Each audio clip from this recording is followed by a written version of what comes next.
रावण को लोग बुराई का प्रतीक मानते हैं और उससे घृणा करते हैं। ये सच बात है कि उसमें राक्षस प्रवृत्ति कूट कूट कर भरी थी, लेकिन इसके बावजूद उसके अच्छाइयों को नकारा नहीं जा सकता है। रावण में अवगुण तो थे ही, लेकिन रावण में कई ऐसे गुण थे जो उसे प्रकांड विद्वान बनाते हैं।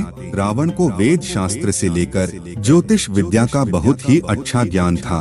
उसे तंत्र मंत्र का भी भली भांति ज्ञान था और भगवान शंकर का बहुत ही बड़ा भक्त था। तो आइए जानते हैं रावण के बारे में कुछ दिलचस्प बातें। तो नमस्कार मित्रों, मोटिवेशन ज्ञान चैनल में आपका स्वागत है।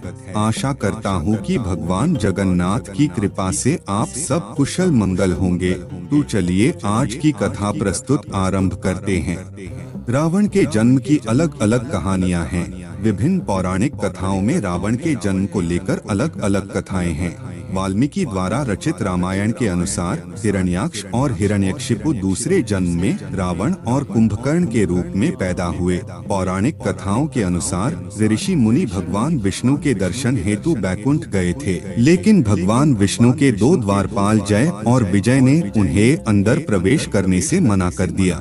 इसी बात से नाराज होकर ऋषि मुनि ने शाप दे दिया और जय विजय को कहा कि तुम दोनों राक्षस हो जाओ। जय विजय समेत भगवान विष्णु ने भी ऋषि मुनियों से इस अपराध के लिए माफी मांगी, जिससे ऋषि मुनियों ने शाप की तीव्रता कम कर दी और कहा कि 3 जन्मों तक तो तुम्हें राक्षस योनि में पैदा होना पड़ेगा, उसके बाद तुम इस पद पर पुनः प्रतिष्ठित हो पाओगे। साथ ही ऋषि मुनियों ने ये शर्त रख दी कि भगवान विष्णु के किसी भी अवतार के हाथों तुम्हारा मरना जरूरी होगा। पहले जन्म में जय विजय हिरण्याक्ष और हिरण्यकशिपु नाम से पैदा हुए। दोनों ही बहुत ही शक्तिशाली और पराक्रमी थे।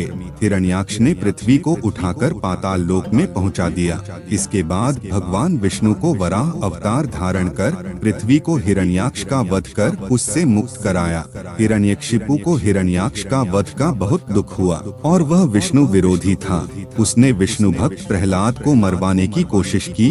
अंत में स्वयं भगवान विष्णु ने नृसिंह अवतार धारण कर हिरण्यकशिपु का वध किया।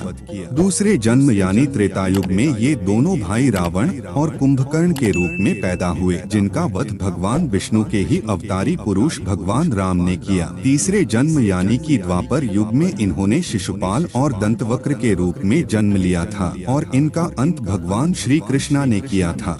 रावण के जन्म की एक और कहानी भी काफी प्रचलित है, जिसमें माना जाता है कि रावण कैकसी और महर्षि विश्रवा का पुत्र था। कैकसी और विश्रवा के 4 संतान रावण, कुंभकर्ण, शूर्पणखा और विभीषण थे। इसमें से सबसे छोटा पुत्र विभीषण धर्मात्मा था, जबकि बाकी संतान दुष्ट और क्रूर थे। क्योंकि कैकसी ने अशुभ बेला में गर्भ धारण किया था, इसलिए महर्षि विश्रवा ने ही कहा था कि तुम्हारी संतान दुष्ट स्वभाव वाली क्रूर कर्मा होगी। ऐसा सुनकर कैकसी चरणों में गिर पड़ी, जिससे मुनि ने कहा कि तुम्हारा छोटा पुत्र धर्मात्मा पैदा होगा। यही छोटा पुत्र विभीषण था। रावण का जन्म स्थान गौतम बुद्ध नगर के बिसरख गांव में माना जाता है। ऐसी मान्यता है कि इस गांव का नाम पहले विश्रवा ही था। विश्रवा रावण के पिता का नाम है। समय के साथ साथ इस गांव का नाम विश्रवा से बिसरख हो गया।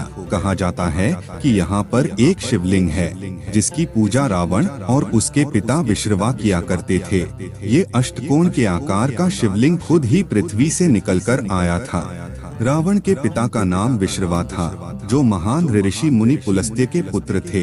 विश्रवा का मतलब वेद ध्वनि सुनने वाला। महर्षि विश्रवा की 2 पत्नियां थी। एक का नाम देववर्णनी तो दूसरे का नाम कैकसी था। रावण कैकसी और विश्रवा का पुत्र था। रावण की 3 पत्नियां थीं, मंदोदरी, दमयमालिनी और तीसरे का नाम कहीं उल्लेखित नहीं है। मंदोदरी से 3 पुत्र त्रिशिरा, इंद्रजीत और अक्षय कुमार। दमयमालिनी से एक पुत्र जिसका नाम अतिकाय था। तीसरे पत्नी का नाम कहीं उल्लेखित नहीं है। माना जाता है कि तीसरे पत्नी का वध स्वयं रावण ने कर दिया था। तीसरी पत्नी से भी 3 पुत्र थे। इस प्रकार रावण के कुल 7 पुत्र हुए। भगवान राम के हाथों रावण के वध के बाद रावण के शव को अंतिम संस्कार के लिए विभीषण को सौंपा गया था। विभीषण को सौंपने के बाद रावण का अंतिम संस्कार हुआ भी या नहीं, इस बात को लेकर आज भी संशय है। श्रीलंका में हुए रावण के वध के बाद आज भी वहां के स्थानीय लोगों का कहना है कि रावण का शव धरती पर आज भी मौजूद है। बताया जाता है कि रावण का शव श्रीलंका के रागला के घने जंगलों में मम्मी के रूप में आज भी सुरक्षित रखा गया है, जिसकी रखवाली के बारे में कहा जाता है कि भयंकर नाग और खूंखार जानवर रावण के शव की रक्षा करते हैं। माना जाता है कि जिस गुफा में रावण तपस्या करता था, उस गुफा में एक ताबूत में रावण के शव को रखा गया है। उस ताबूत की लंबाई 18 फीट और चौड़ाई 5 फीट है। उस ताबूत पर एक खास किस्म का लेप लगा है, जिससे आज भी ताबूत जस का तस रखा हुआ है। तो ये थी कुछ जानकारी रावण के बारे में। हम सब रावण को नीचे की नजर में देखते हैं, लेकिन आपको जानकर आश्चर्य होगा कि रावण भगवान राम की बहुत बड़े भक्त थे, जो कि बहुत कम लोगों को पता है। तो आज के लिए इतना है मित्रों। ऐसे ही कुछ जानकारी आपके लिए लेके आऊंगा अगले वीडियो में। अगर ये जानकारी आपको अच्छी लगी हो तो वीडियो को लाइक करें, शेयर करें और सब्सक्राइब करें। धन्यवाद।